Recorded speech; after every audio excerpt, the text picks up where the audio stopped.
कौन निद हलानी कि निद कौन आउ हम काली की कौन हम किसी चिंता करी होउनी। कहीं निष्पत्ति हो पारानी कि निष्पत्ति बुढ़ी आउ झील से जहाँ निष्पत्ति देवे आ कौन।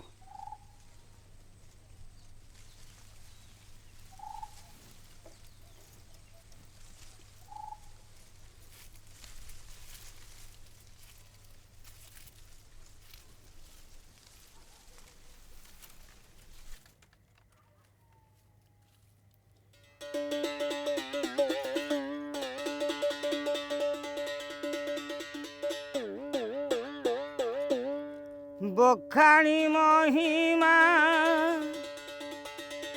धुनी को स्थापिबा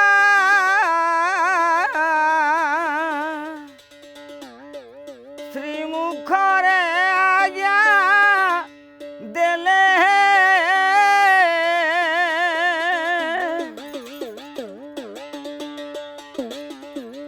बखाणी महिमा धुनी को स्थापिबा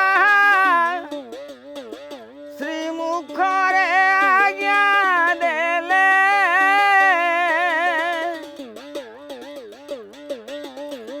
दास पणे किणी अधा बाटाणी किंपाए देशरी कले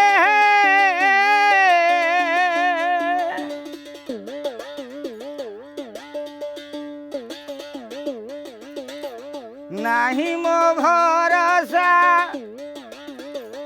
उड़ुअछि हंसा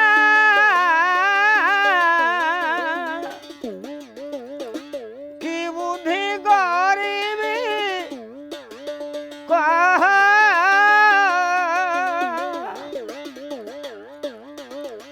जगत गुपाली जगत गुपाली जगत जंजाली तुम्भ भारा तुम्हे बह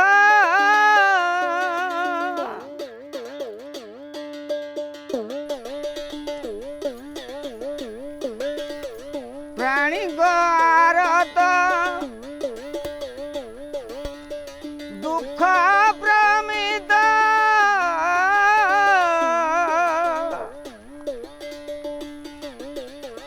देखू देखू केवा सहू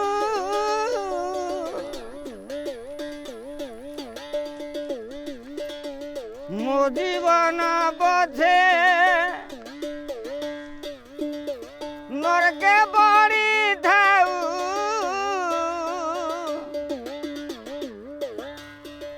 जगत उद्धार हेऊ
ଧନ୍ୟରେ ତୁ ପାହାଡ଼, ତୁ ଏମିତି ରହିଥା, ସବୁଦିନ ପାଇଁ ଏମିତି ଥା।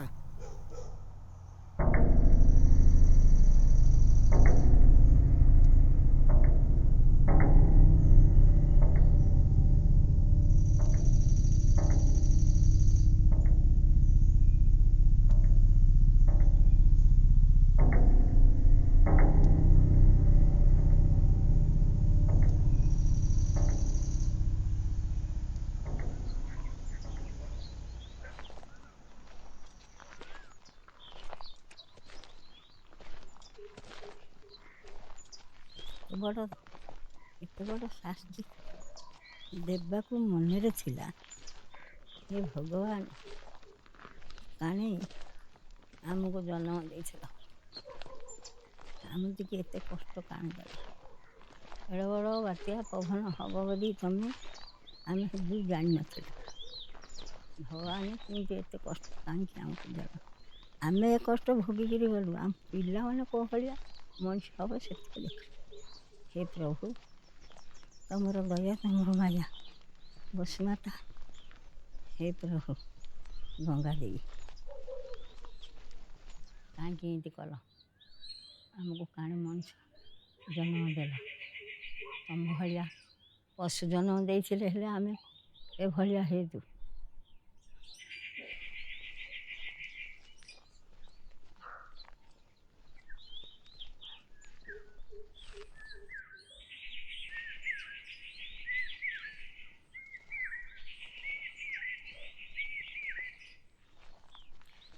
ହେ ଭଗବାନ, ଆମକୁ ଏତେ ଦୁଃଖ କାହିଁ ଦେଲ?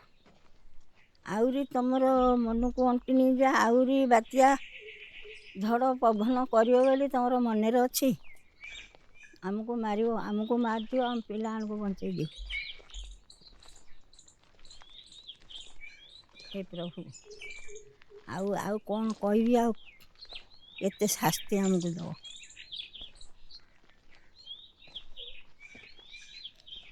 ଯେତିକି ଦେଇଛ ଭଗବାନ ଭାଗରୁ ବଳକା, ଆଉ ଶାସ୍ତି ଆମକୁ ଦିଅ, ଆମ ପିଲାମାନଙ୍କୁ ନ ଦିଅ।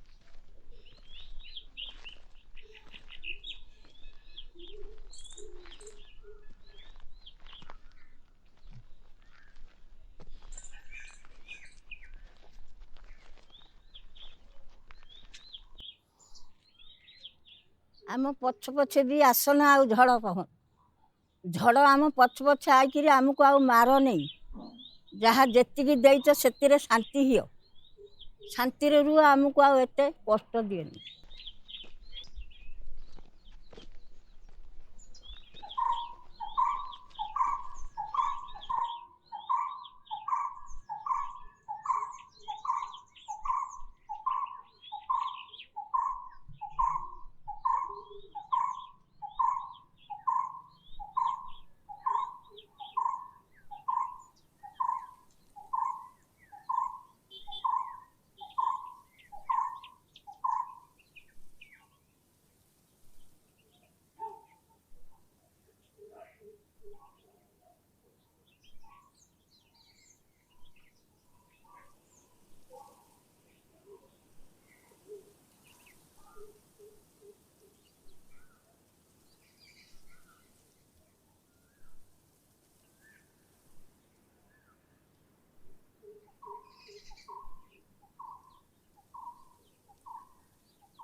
ସରକାର ବାହାଦୁର ଆସିବେ ଆମ ଦୁଃଖ ଶୁଣିବେ।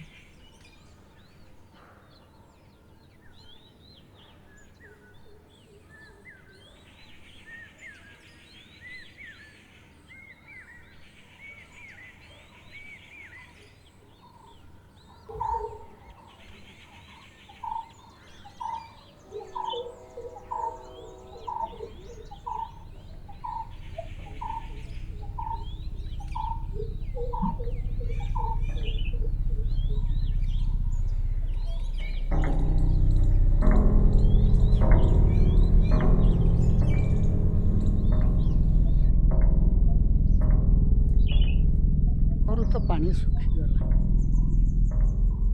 ଚଷା କୂଳ ପାଣି ପାଇବ କେଉଁଠୁ? ପାଣି ଖାଇବ କେଉଁଠୁ? ପାଣି ଯୋଗୁଁ ଚଷା କୂଳ ଧ୍ୱଂସ ହେଇଯିବ। ଚଷା କୂଳ ଧ୍ୱଂସ ହେଇଯିବ।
लाइन छड़ा आमर सरकार तरफरु जो चेष्टा होती जिते प्रकार चेष्टा आम करूँ द्वारा सब गोटे बढ़िया जिनस लक्ष लक्ष माने लोक लक्ष लक्ष ओडावासी आमर सुरुखुरे बंचीगले द्वारा कौन प्रकार असुविधा है सबू चेष्टा ये सरकार आम तरफ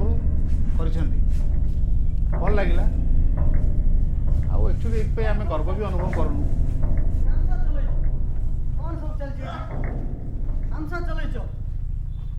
आमे वर्षे वर्षे हेलानी लड़ाई संघर्ष करि चलीचु हमर दाबी पूरण होउनी किंतु आज हमर दाबी पूरण नहला पर्यंत कार को भी छाड़बुनी कार को भी छड़ा जीवनी के भी एठू जीवा को ना कोन कहते भाई माने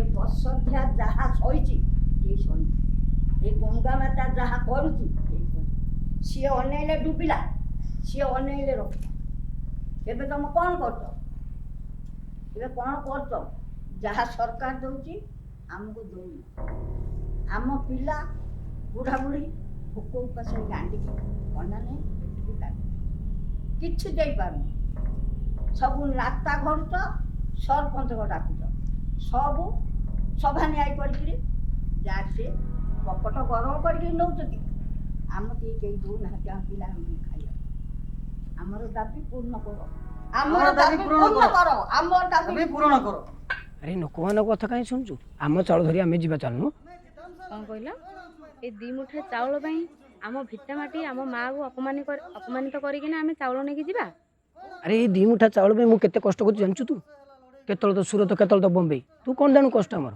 कौन कहल कष्ट तुम पुणी मत शिखेब आमे परा नारी आमे परा माँ आ तुम कौन कष्ट आमको शिखेब आमे छुआ जन्म कलाठू जे घर संभालू आमे बिल काम कलु आमे आ तुम कौन कष्ट शिखेब आमको हाँ तुम एका जी खाली कष्ट करुच तो आपण को आमको विश्वास करिया पड़िबो तेणुक आमे चाहूँ जे एठी जो रिलीफ बंटन कार्यक्रम होउछि आपण माने आमको संपूर्ण भाव सहयोग सहायता करेंगे तो आम गहन रे एसडीएम मैडम आसंती तेणुक आपणकर सहायता सहयोग नितांत आवश्यक।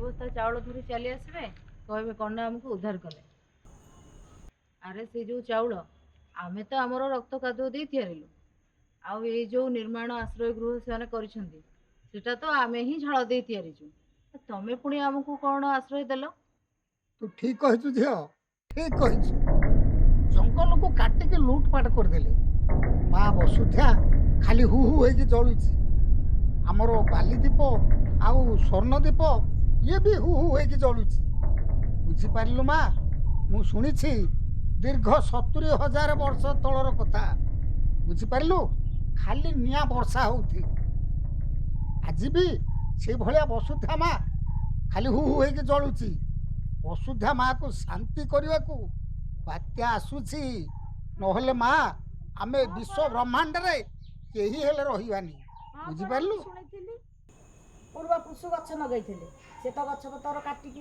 कंपानी की बिकिदेले आउ कौन आमको सुरक्षा देबे एबे वर्तमान भूमि माँ कांदुचे बात्या हो ठीक कहछे एते जंगल काटुछंदे कहउछंदे रिलीफ नियो आमतिकी जमीहीन तेलिया मुंदरे तेल ढालुती जमीहीन को किए पचार नाती पनाहीन दानाहीन आमे को भलिया पिला धरी चलू एरा कौन न्याय आका तेल ढालुती तेलिया मुंडरे आमको किछि नाई आमे कौन खाइबा पिलाने कौन बंचे एटा कौन उचित कथा नाई नाई नाई बसुमाता कांदुची सब नोटी करी चली जाऊ कारखाना करजंती एटी हम धुआं खाई हां बा विकास करे पासंती विकास हमारी माटी ऊपर समस्त नजर आमर बसुमाता रे दीप जाले निभि जाउची तमे हमको कौन करछ आमर दाबी पूर्ण होला नै आमे छाड़बुनी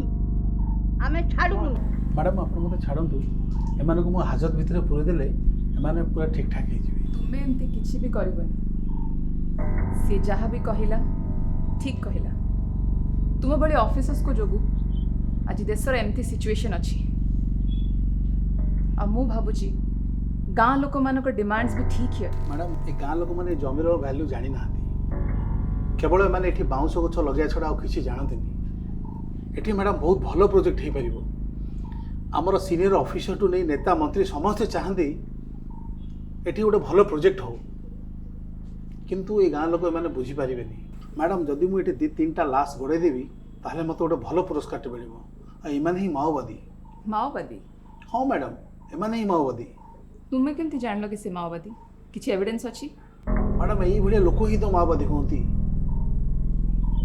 माने तुम्हें भाबुच कि से माओवादी किंतु एक्चुअली माओवादी ही ना राइट मैडम मत एमान को अटकिया को दिंतु अच्छा सेटा तुम्हें केमती करिवो ताको मारिकी मैडम जिते अड़िया अच्छी सब सफा करदेवी अपन माने कौन गाँव विकास चाहूना ଆପଣ କେଉଁ ପ୍ରକାର ବିକାଶର କଥା କହୁଛନ୍ତି ସାମ୍ବାଦିକ ବନ୍ଧୁ? ଯେଉଁ ବିକାଶ ଏ ଦେଶରେ ଥିବା ଖଣି ଖାଦାନକୁ ପ୍ରୋସେସିଂ କରି ବିଦେଶକୁ ଏକ୍ସପୋର୍ଟ କରେ, ସେଭଳି ପ୍ରକାର ବିକାଶ? କେଉଁ ବିକାଶର କଥା ଆପଣ କହୁଛନ୍ତି? ଯେଉଁ ବିକାଶରେ ଏ ଦେଶର ଲକ୍ଷ ଲକ୍ଷ ଲୋକଙ୍କର ରକ୍ତ ମାଟିରେ ମିଶେ, ସେଇଭଳି ବିକାଶ? ଯେଉଁ ବିକାଶର ପ୍ରକ୍ରିୟା ଲକ୍ଷ ଲକ୍ଷ ଲୋକଙ୍କର ହତ୍ୟା କରେ, ସେଭଳି ପ୍ରକାର ବିକାଶକୁ ଆପଣ ବିକାଶ କହୁଛନ୍ତି? ଏ ଦେଶର ଖଣି ଖାଦାନ, ଜଳ ଜମି ଜଙ୍ଗଲ ଏସବୁକୁ ଲୁଟପାଟ କରି ନେବାକୁ ଆପଣ ବିକାଶ ବୋଲି କହୁଛନ୍ତି? ଆପଣ କ'ଣ କେବେ ହେଲେ ସେ ବିକାଶର ପ୍ରକ୍ରିୟାକୁ ଗୋଟେ ପ୍ରକୃତରେ ଗଣତାନ୍ତ୍ରିକ ପ୍ରକ୍ରିୟା କହିବେ? ଯେଉଁ ବିକାଶରେ ଲୋକମାନଙ୍କର ସହମତି ନାହିଁ, ଆଉ ସହମତି ନଥିଲେ ଲୋକମାନଙ୍କୁ ଏ ଦେଶର ସରକାର ହିଁ ଗୁଳି ଫୁଟେଇ ହତ୍ୟା କରେ? ଆପଣ ଏଇ ଅତୀତରେ ନିଶ୍ଚୟ ଦେଖିଥିବେ କଳିଙ୍ଗନଗର ଘଟଣା, କାଶୀପୁର ଘଟଣା, ଲାଞ୍ଜିଗଡ଼ ଘଟଣା, ପୁଷ୍କ ଘଟଣା, ଏସବୁ ଘଟଣାକୁ ଆପଣ ନିଜେ ହିଁ ଜାଣିଛନ୍ତି ଯେ କିଭଳି ଭାବରେ ଏ ଦେଶର ସରକାର ଲୋକମାନଙ୍କ ଉପରେ ଜୁଲମ କରିଛି। ଲୋକମାନଙ୍କର ଅସହମତି ସତ୍ତ୍ୱେ ବି ଲୋକମାନଙ୍କ ଉପରେ ଦମନ କରିଛି, ଲୋକମାନଙ୍କୁ ହତ୍ୟା କରିଛି, ତାଙ୍କର ଭିଟାମାଟି ଛଡ଼େଇଛି, ତାଙ୍କର ଜୀବିକା ଛଡ଼େଇଛି। ଏଇଭଳି ପ୍ରକ୍ରିୟାକୁ ଆପଣ ବିକାଶ ବୋଲି କହିବେ? ଆମେ ବି ଚାହୁଁ ବିକାଶ, କିନ୍ତୁ ସେଇଭଳି ପ୍ରକାର ବିକାଶ ଯେଉଁ ବିକାଶରେ ମଣିଷର ହତ୍ୟା ନ ହୁଏ, ସେଇଭଳି ପ୍ରକାର ବିକାଶ ଯେଉଁ ବିକାଶରେ ଆମ କୋଟି କୋଟି ଲୋକଙ୍କର ଉଦର ଭରୁଥିବା ଚାଷୀ ତାର ବିକାଶ ହଉ। ଆମେ ସେଇଭଳି ପ୍ରକାର ବିକାଶ ଚାହୁଁ ଯେଉଁଠି ସମସ୍ତଙ୍କୁ ସୁବିଧା ମିଳୁ, ସୁଯୋଗ ମିଳୁ, ବୃତ୍ତି ମିଳୁ, ନିଯୁକ୍ତି ମିଳୁ। ଆମେ ସେଇଭଳି ପ୍ରକାର ବିକାଶ ଚାହୁଁ ଯେଉଁଠି ଯୁଦ୍ଧ ନୁହେଁ, ଶାନ୍ତି ଥାଉ। ଶିଳ୍ପର ସ୍ଥାପନ ହେଲେ ଦେଶର ଖଣିଜ ପଦାର୍ଥ ବିଦେଶକୁ ଏକ୍ସପୋର୍ଟ ହେବ, ଯାହାଫଳରେ କି ବିଦେଶର ମୁଦ୍ରା ଏ ଦେଶକୁ ଆସିବ, ଆଉ ଏ ଦେଶର ବିକାଶ ହେବ। ଏଠିକାର ଲୋକମାନେ ନିଯୁକ୍ତି ପାଇବେ, କର୍ମକ୍ଷମ ହେବେ। ଆପଣ କ'ଣ ଚାହାନ୍ତିନି? ଆମେ ନିଶ୍ଚୟ ବିକାଶ ଚାହୁଁ, କିନ୍ତୁ ସେ ବିକାଶ ନୁହେଁ ଯେଉଁଥିରେ ଆମ ଦେଶର ସମ୍ପଦ କେବଳ ବିଦେଶକୁ ରପ୍ତାନି କରାଯିବ। ଆମ ଦେଶର ସମ୍ପଦ ଆମ ଦେଶର କାର୍ଯ୍ୟରେ ନ ଲାଗିପାରିବ, ସେଭଳି କିଛି ବିକାଶ ହେଇଛି?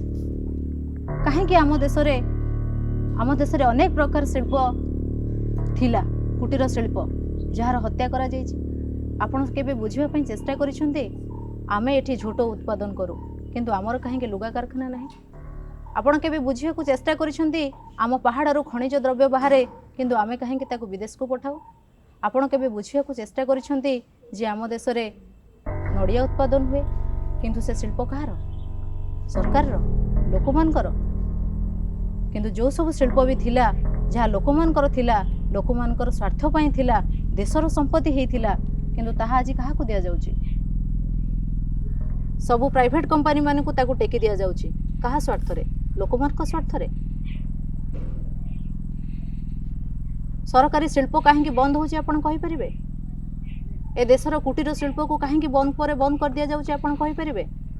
ରାଷ୍ଟ୍ରାୟତ୍ତ କମ୍ପାନୀରୁ ସବୁ ଧନ ସବୁ କାହିଁକି ପ୍ରାଇଭେଟ୍ କମ୍ପାନୀ ହାତରେ ଟେକି ଦିଆଯାଉଛି, ସେ କଥା କହିପାରିବେ? ୟାକୁ ଆପଣ ବିକାଶ କୁହନ୍ତି? ଯଦି ପ୍ରକୃତରେ ଶିଳ୍ପର ବିକାଶ ସରକାର ଚାହୁଁଛନ୍ତି, ତାହେଲେ ଏ ଦେଶର ଶିଳ୍ପ, ଏ ଲୋକମାନଙ୍କର ଶିଳ୍ପକୁ କାହିଁକି ବନ୍ଦ କରିଦିଆଯାଉଛି?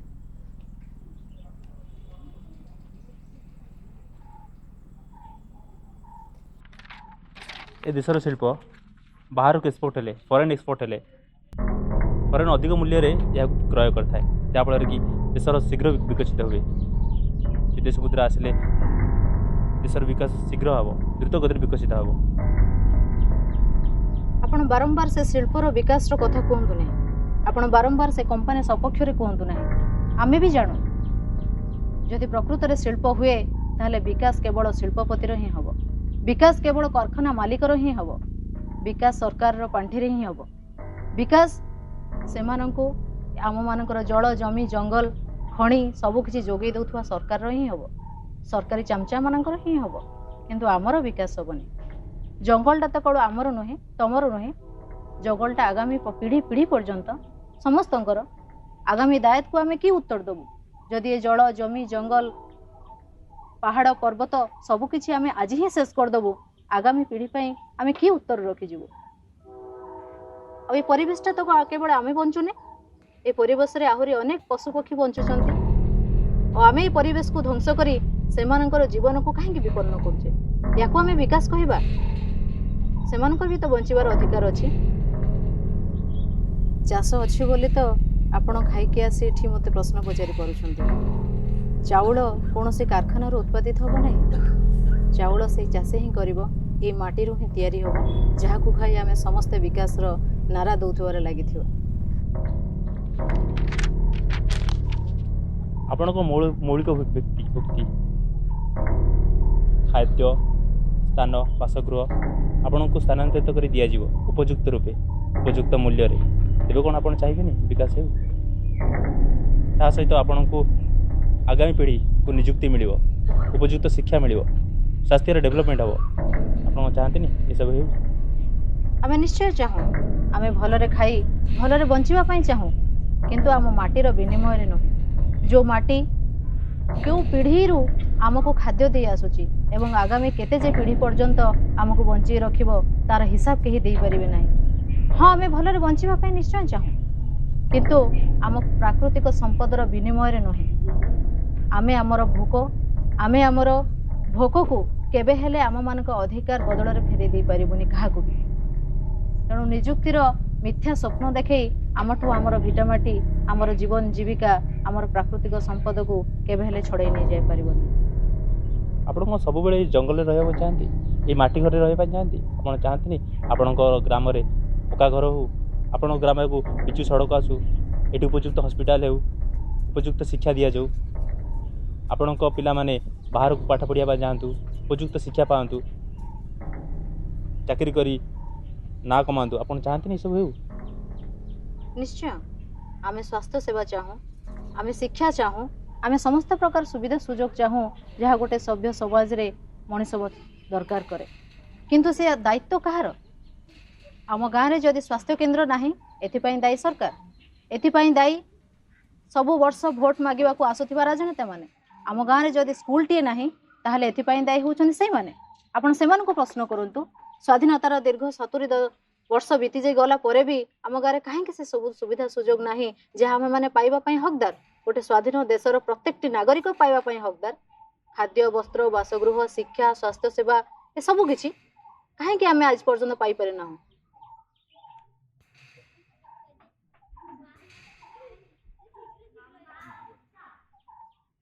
ଏବେ ଆପଣ କ'ଣ ଚାହାନ୍ତି? ଏ ସ୍ଥାନରେ ଖଣିଜ ପଦାର୍ଥ ଅଛି, ତେଣୁ ଯାହାଫଳରେ କି ଏ ଖଣିଜ ପଦାର୍ଥକୁ ଏଇ ଦେଶ ବିଦେଶରେ ଏକ୍ସପୋର୍ଟ କଲେ ହିଁ ଦେଶ ବିକଶିତ ହେବ। ଆପଣ କ'ଣ ଚାହାନ୍ତିନି ଖଣିଜ ପଦାର୍ଥ ଯାଉ, କିନ୍ତୁ ଆପଣଙ୍କୁ ସ୍ଥାନାନ୍ତରିତ କରାଯିବ, ଉପଯୁକ୍ତ ମୂଲ୍ୟ ଦିଆଯିବ। ଆଉ ଯଦି ଆପଣ ମାନେ ଏଥିରେ ସମର୍ଥ ନ ହୁଅନ୍ତି, ତେବେ ଖଣିଜ ପଦାର୍ଥ ବିଦେଶକୁ ଯାଇପାରିବ ନାହିଁ, ଦେଶ ବିକଶିତ ହୋଇପାରିବନି। ଆପଣ ଚାହାନ୍ତି ଆମ ଦେଶ ବିକଶିତ ନ ହେଇ ରହିଯାଉ ବାହାର ଦେଶ ପରି? ଦେଖନ୍ତୁ, ଆପଣ ବାର କ୍ଷତିପୂରଣର କଥା କୁହନ୍ତୁ ନାହିଁ, ଆପଣ ବାର ଉଚିତ ମୂଲ୍ୟର କଥା କୁହନ୍ତୁ ନାହିଁ। ଆପଣ ଦେଇପାରିବେ ମୂଲ୍ୟ କଥା କହୁଛନ୍ତି? କେଉଁ ସରକାର ଦେଇପାରିବ ବର୍ଷ ଧରି ଯେଉଁ ଜମିକୁ ମଣିଷ ରକ୍ତ ଟିକାରେ ତିଆରି କରିଛି, ବର୍ଷ ଧରି ଯେଉଁ ମାଟିକୁ ମଣିଷ ଉର୍ବରକ୍ଷମ କରିଛି, ତାର ମୂଲ୍ୟ କେଉଁ ସରକାର ଦେଇପାରିବ? କେଉଁ କମ୍ପାନୀ ଦେଇପାରିବ? ଭରଣା କରିପାରିବ ବର୍ଷର ଜୀବନ ଧାରଣର ମାନ ଯେଉଁ ତିଆରି କରିଛି ମଣିଷ? ଆଉ ମୁଁ ଜାଣିଛି ଆପଣ ନିଶ୍ଚୟ କମ୍ପାନୀର ସପକ୍ଷରେ କଥା କହିବେ, କାହିଁକି ନା ଆପଣ ସେଇଭଳି କମ୍ପାନୀମାନଙ୍କ ଠାରୁ କୋଟି କୋଟି ଟଙ୍କାର ବିଜ୍ଞାପନ ନିଅନ୍ତି। ଆପଣଙ୍କୁ ସେ ବିଜ୍ଞାପନରେ ହିଁ ଆପଣଙ୍କ ପେପର ଚାଲେ। ଆପଣ ନିରପେକ୍ଷ କେବେ ବି ନୁହନ୍ତି। ଆମେ ଆପଣଙ୍କର ଚରିତ୍ର ଜାଣି ସାରିଲୁଣି। ମଣିଷର କଥା ଆପଣମାନେ କହିବା ବନ୍ଦ କରିସାରିଲେ।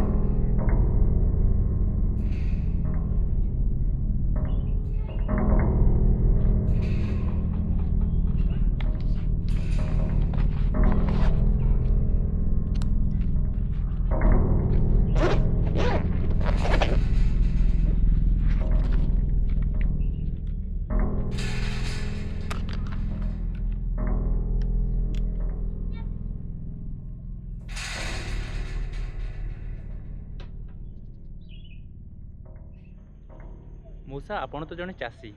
ଏଇ ଯେଉଁ କଳକାରଖାନା ହେଉଛି, ଏଦ୍ୱାରା ଆପଣଙ୍କ ଚାଷରେ କ'ଣ କ୍ଷତି ହେଉଛି? ବାପା ଶୁଣନ୍ତୁ, ମୁଁ ଯେତେବେଳେ ଛୋଟରୁ ବଡ଼ ହେଲି, ଚାଷ ଭିତରକୁ ମୁଁ ଚାଷ କରିବା ପାଇଁ ଗଲି। ସେତେବେଳେ ଚାଷରେ ମାନେ ବସୁଧା ମାଆକୁ ସୁଷମ ଖାଦ୍ୟ ଦିଆଯାଉଥିଲା। କ'ଣ ବୁଝିପାରିଲେ ବାପା?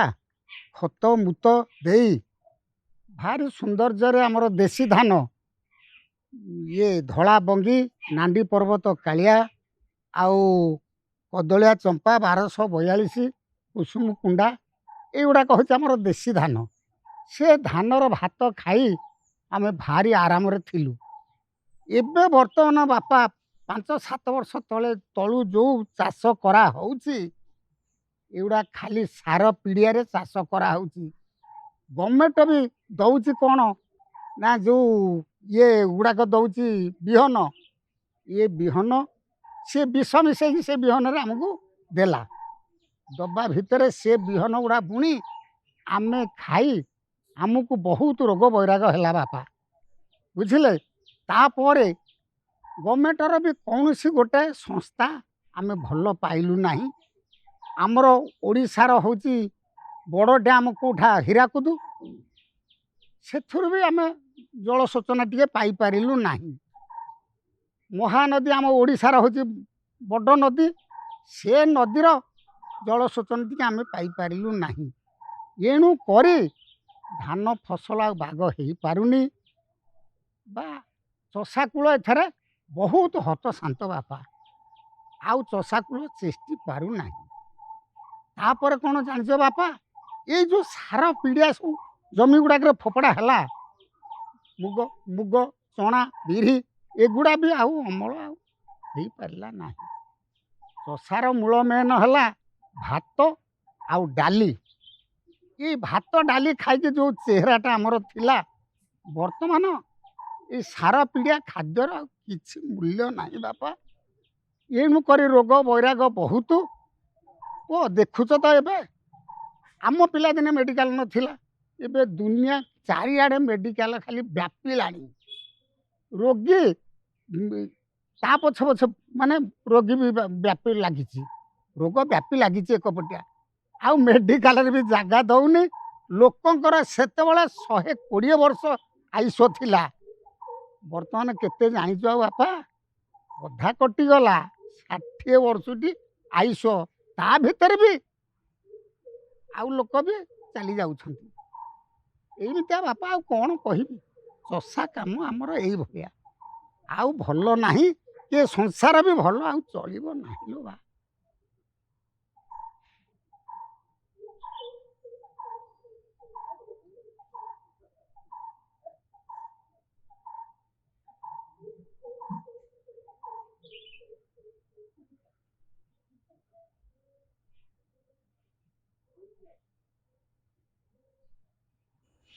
ଲୋକଙ୍କର ଇଚ୍ଛା ବିରୋଧରେ ଫୋର୍ସଫୁଲ ଲ୍ୟାଣ୍ଡ ଆକ୍ୱିଜିସନ ହେଉଛି, ଏହା କ'ଣ ଠିକ୍ ମ୍ୟାମ୍? ଦେଖ, ମୁଁ ଆଜ୍ SDM ଏଠି ନୂଆ ଜଏନ୍ କରିଛି, ତ ଆଗରୁ କ'ଣ ହେଇଛି ତ ମୁଁ କହିପାରିବିନି। କିନ୍ତୁ ହଁ, ମୁଁ ଡେଫିନେଟଲି ଏହା କହିବି କି କନଷ୍ଟିଟ୍ୟୁସନ୍ ଲୋକମାନଙ୍କୁ କିଛି ରାଇଟ୍ସ ଦେଉଛି। ତ ମୋର ଆଡମିନିଷ୍ଟ୍ରେସନରେ, ମୋର ପାୱାରରେ ଯେତେ ବି ମୋର ପାୱାର ଅଛି, ମୁଁ ଡେଫିନେଟଲି ଚେଷ୍ଟା କରିବି କି ଲୋକଙ୍କ ରାଇଟ୍ସକୁ ପ୍ରୋଟେକ୍ଟ କରିବା ପାଇଁ। ଆଣ୍ଡ ଏଇଟା ହିଁ ମୋର ରେଜଲ୍ୟୁସନ୍ ରହିବ। ଲୋକେ କହୁଛନ୍ତି କାରଖାନା ଯୋଉ କ୍ଲାଇମେଟ୍ ସେ ବହୁତ କିଛି ଚେଞ୍ଜେସ୍ ହେଉଛି, ଏୟାର ପଲ୍ୟୁସନ୍, ୱାଟର ପଲ୍ୟୁସନ୍, ଜମିର ଉର୍ବରତା ନଷ୍ଟ ହେବା, ପାଣି ଖରାପ ଯୋଗୁଁ ଝରଣା ଶୁଖି ଯାଉଛି ମ୍ୟାମ୍। ଆଣ୍ଡ ଆପଣ ଜାଣିଥିବେ ମ୍ୟାମ୍, ଓଡ଼ିଶାର ସୁକିନ୍ଦା ଅଞ୍ଚଳ ୱାର୍ଲଡର ଟପ୍ 10 ପଲ୍ୟୁଟେଡ୍ ଏରିଆ ଭିତରୁ ଅନ୍ୟତମ। ଆଣ୍ଡ ସୋ ଆଜ୍ ଅନୁଗୁଳ, ତାଳଚେର, କଳିଙ୍ଗନଗର। ଆପଣଙ୍କର ଏହା ଉପରେ କ'ଣ ମତାମତ? ଦେଖ, ନେଚର ବହୁତ ଇମ୍ପୋର୍ଟାଣ୍ଟ ସମସ୍ତଙ୍କ ପାଇଁ। ଆଉ ଯଦି ପଲ୍ୟୁସନ୍ ଲେଭେଲ୍ ଏତେ ବଢ଼ି ଯାଇଛି, ଏଇଟା ଇଟ୍ସ ନଟ୍ ଅ ଗୁଡ୍ ନ୍ୟୁଜ୍। ତ ଅଗେନ୍ ମୁଁ ଏଥିପାଇଁକି ସମ୍ପୂର୍ଣ୍ଣ ଚେଷ୍ଟା କରିବି କି ଏମିତି ନ ହଉ। ଆଣ୍ଡ ମୁଁ ତୁମକୁ ଜଣେଇଦେବାକୁ ଚାହିଁବି କି ମୁଁ ବାରିପଦା ମୋର ହୋମ୍ ଟାଉନ୍, ଆଣ୍ଡ ଶିମିଳିପାଳରେ ବି ମୋର ଛୋଟବେଳର ବହୁତ ମେମୋରିଜ୍ କଟିଛି। ତ ସେଥିପାଇଁ ମୋର ଚେଷ୍ଟା ରହିବ କି ମୋର ଯେତିକି ପାୱାର ଅଛି ଆଜ୍ SDM ମୁଁ ଚେଷ୍ଟା କରିବି କି ଏମିତି ପ୍ରୋବ୍ଲେମ୍ ନ ହଉ। And Yes, of the record ଗୋଟେ ଜିନିଷ କହିବି कि मु प्लान करिछि बहुत जल्दी मु चाकरी रेजिग्नेशन देकी मु ए लड़ाई शामिल हेबी। Ma'am being a government employ आपण गवर्नमेंट एग्रीकल्चर जो डॉक्टर आपण डर लागु आपण चाकरी की आशा करे आपण सहकर्मचारी गार बास्पेन मारिया चाहते। देखो, डर तो एमती किसी भी नहीं, किंतु मु चाकरी एथि कि जॉइन करथि कहीं ना मु लोक मान को सेवा करिया चाहूँ। और जदि एमती सिचुएशन क्रिएट हेची कि चाकरी छाड़ीबा को पड़िबो तो मु सेटा देश सेवा पई डेफिनेटली करी एंड मृत्यु तो निश्चित समस्त तो मरिबा को काई डरी बस ଶ୍ୱଶୁର ଘରକୁ ଜୋଇଁ ଆଇଲା କୁଣିଆ ସିଏ କ'ଣ କଲା ବାଣ୍ଟୁଣେ ବଇଛି ଶଳା ଗୋଟିଏ ଆଇଲା ପଚାରିଲା ଜୋଇଁ ଜୋଇଁ ଆମର ଗୋଟେ ଜିନିଷଟେ ହଜିଛି କହିବ ନା ଛଟାରେ ତାକୁ ପଚାରିଲା ସିଏ କହିଲା କ'ଣ ହଜିଛି ରେ ନା ଆମର ଗୋଟେ ନଙ୍ଗଳ ନୁଆଟେ ହଜି ଯାଇଛି ଯେ କହିବ ନା କେଉଁଠି ହଜିଛି କେଉଁଠି ଅଛି ପଡ଼ିଛି ମୁଁ କେମିତି ଜାଣିବି ତାର ଥାନଟା ଦେଖେଇ ଦିଅ ନେଇକିରି କାଦ କିଆରିଟା ଦେଖେଇଦେଲା କାଦ କିଆରିଟା ଦେଖେଇଦେଲା କରୁ ଦେଖିକିରି ପଳେଇ ଆଇଲା ବେଲା ହେଲେ ହଇରେ ତୁ ସକାଳେ 8ଟାକୁ ଆ ସକାଳ 8ଟାକୁ ଆ ବେଇଲା ଆଇଲା ବେଲା ଜୋଇଁ ପୁଅ ମୁଁ ହଳ ନେବି ସିଏ ବେଇଲା ଶୁଣେ ବେଣା ମୋକାରେ ତମର ନଙ୍ଗଳ ନୁଆ ନାଗିଛି ଯା ଆଣୁ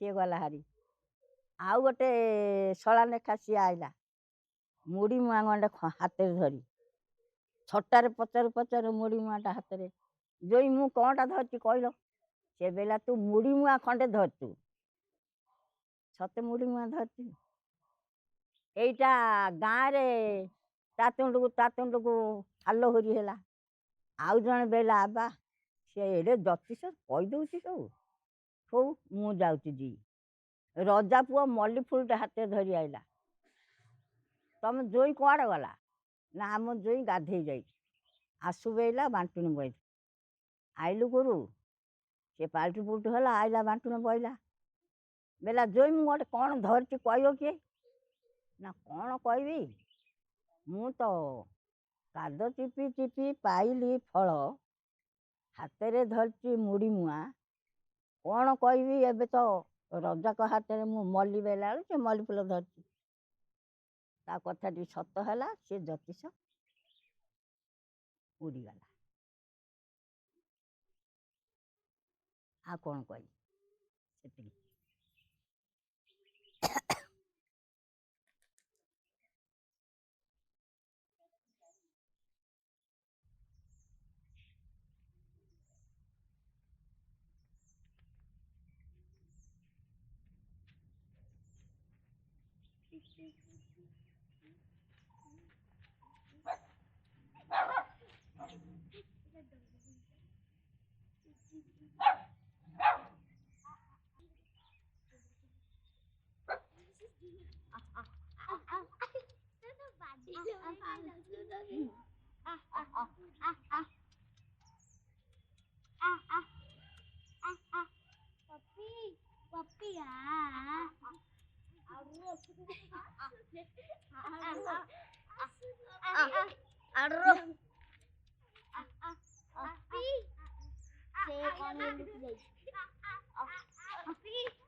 ଟୁଇଁ ପିଠା କରି ଦେଲା, ଟୁଆଁ ଖାଇ ଗଲା। ଟୁଆଁ କରି ଦେଲା, ଟୁଇଁ ଖାଇ ଗଲା। ଏମିତି ସବୁ ସିଏ ଖାଇଲା, ଇଏ କରି ଦେଲା, ସିଏ ଖାଇ ଗଲା, ସିଏ କରି ଦେଲା, ଇଏ ଖାଇ ଗଲା। ଖାଉ ପିଠା ସବୁ ସରିଗଲା। ପିଠା ସବୁ ସରିଗଲା। ବାଘ ମାମୁଁ ଆଇଲା। ହାଁ କରି ବାଘ ମାମୁଁ ଆଇଲା। କାହିଁରେ ମୋ ପିଠା, କାହିଁରେ ଟୁଆଁ ପିଠା? ନେଲା ବେଳକୁ ଭାଇ ଭଉଣୀ ବେଇଲେ, ହଇରେ ଭାଇ ଆମେ ତ ଖାଇଦେଲେ, ଟୁଆଁଙ୍କୁ ପଚାରୁଛୁ ଟୁଇଁ ପିଠା ତ ଆଉ ନାହିଁ, ଆଉ କ'ଣ କରିବା? ଆମେ ତ ନଦେଲେ ପିଠା ଆମକୁ ଖାଇଦେବ, ଗୋଟେ ପାଇଟି କରିବା। ଆମେ ତୋରାଣୀ ହାଣ୍ଡି ତଳେ ଲୁକି ପଡ଼ିବା।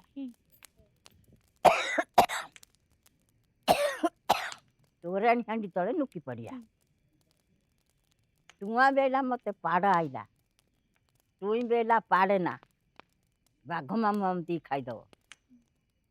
ଟୁଇଁକି ପାଡ଼ ଆଇଲା, ଟୁଇଁ କ'ଣ କରିବ? ତାକୁ ସିନା ମନା କଲା। ଆଉ ଇଏ ଯେମିତି ଢୋ ପରା ପାଳିଲା, ତୋରାଣୀ ହାଣ୍ଡି ଢୋ ପରା ଭୁଷୁଳିଲା। ବାଘ ପଳେଇଲା, ଟୁଆଁ ଟୁଇଁ ଗଲେ।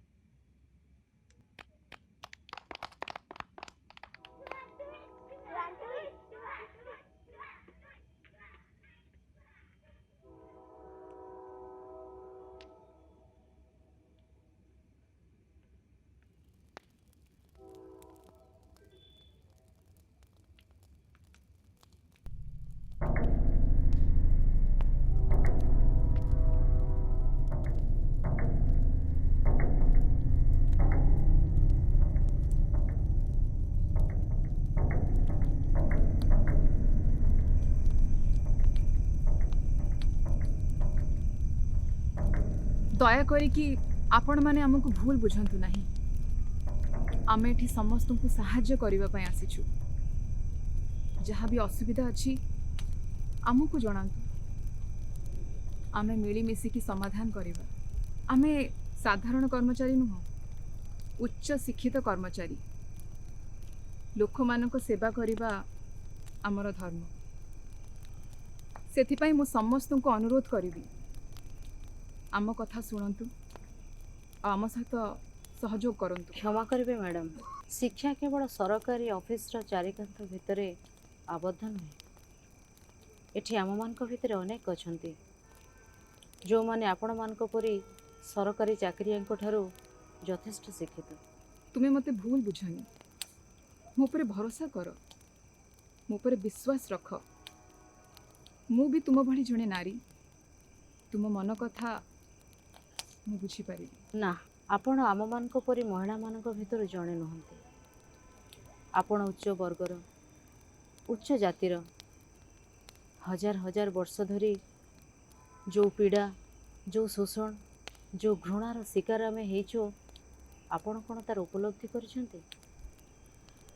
ତେଣୁ ଆପଣଙ୍କୁ ଆମମାନଙ୍କ ସହିତ ତୁଳନା କରି ଆମକୁ ଲଜ୍ଜିତ କରନ୍ତୁ ନାହିଁ। ଦେଖ, ମୁଁ ଉଚ୍ଚ ଜାତିର ହେଇପାରେ, କିନ୍ତୁ ଜାତି ପ୍ରଥା ଉପରେ ମୁଁ ବିଶ୍ୱାସ କରେନି।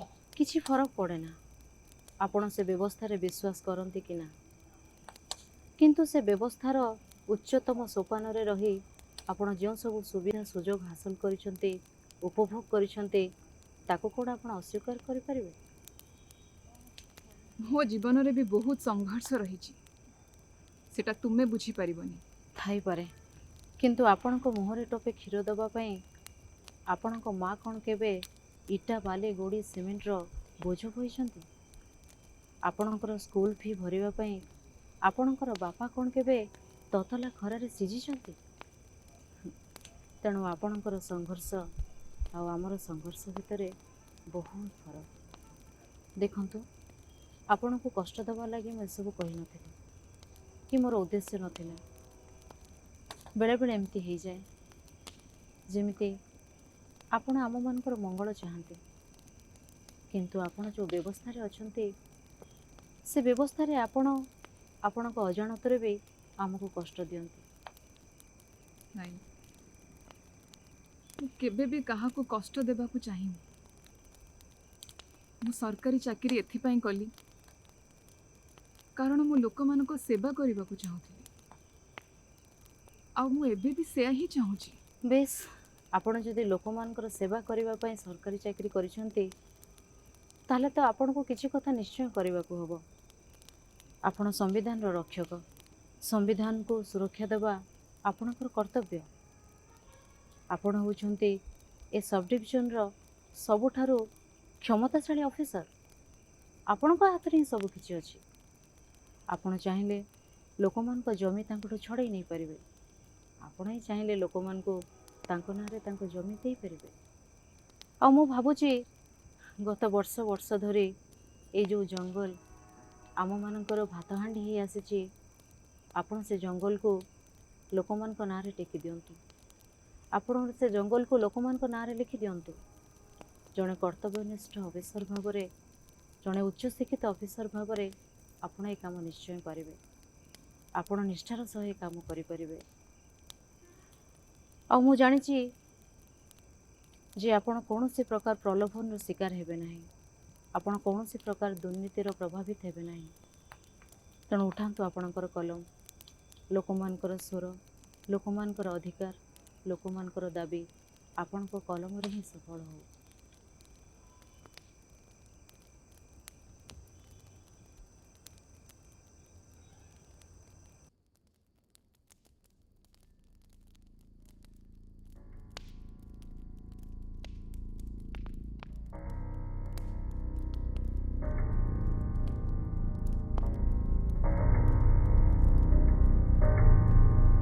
जल्दी चलो मैडम कहते हमको रीएनफोर्समेंट आनिबार अछि।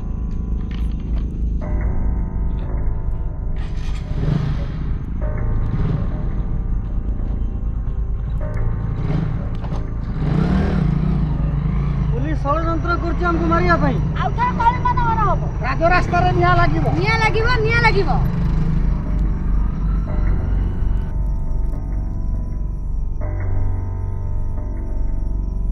যাত্রী চালিছি রাত্রি পাহিছি রে, যাত্রী চালিছি রাত্রি পাহিছি রে, সূর্যোদয়র বার্তা আসিছি রে, তার বার্তা আসিছি রে, তার বার্তা আসিছি রে, তার বার্তা আসিছি রে। আমি জানিছু আমার পথ দুর্গম, জানিছু পথর ভয়, মৃত্যুর ভয় নাহি তার ভয়, মৃত্যু করিছু জয়।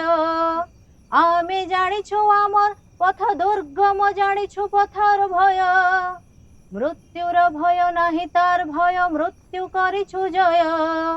সেই চঞ্চল যাত্রীর বীণারে চালিছু মরুর প্রান্তরে। অন্ধারে যদি পথ নাই দিশে, নাই ডর, নাই ডর, নাই ডর। অগ্নিরে যদি জলে চৌদিগ, নাই ডর, নাই ডর, নাই ডর। আমি দুঃখ কষ্ট অভাব সহিরে সাহস করিছু ক্রয়, রক্ত দেবারে ভক্ত হইছু আমি গৌরবময়। ধরা জননীর কীর্তির তৃপ্তিরে, ধরা জননীর কীর্তির তৃপ্তিরে, আনিবা ফেরাই মুক্তিরে।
ବ୍ରହ୍ମାଣ୍ଡରେ ଯେତେ ଜୀବ ଅଛନ୍ତି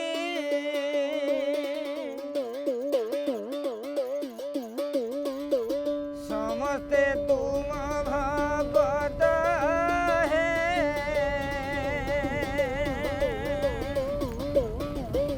ସମସ୍ତେ ତୁମ ଭଗତ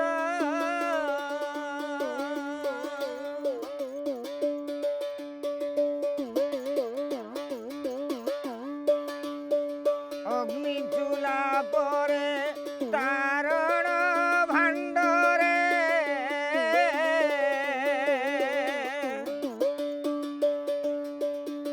ଯେ ସନ ଫୁଟାଇ ଅର୍ଣ୍ଣ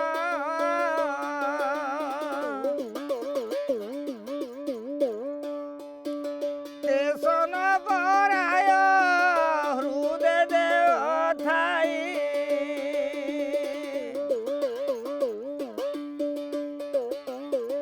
তেসন পরায় হৃদয় দেউ থাই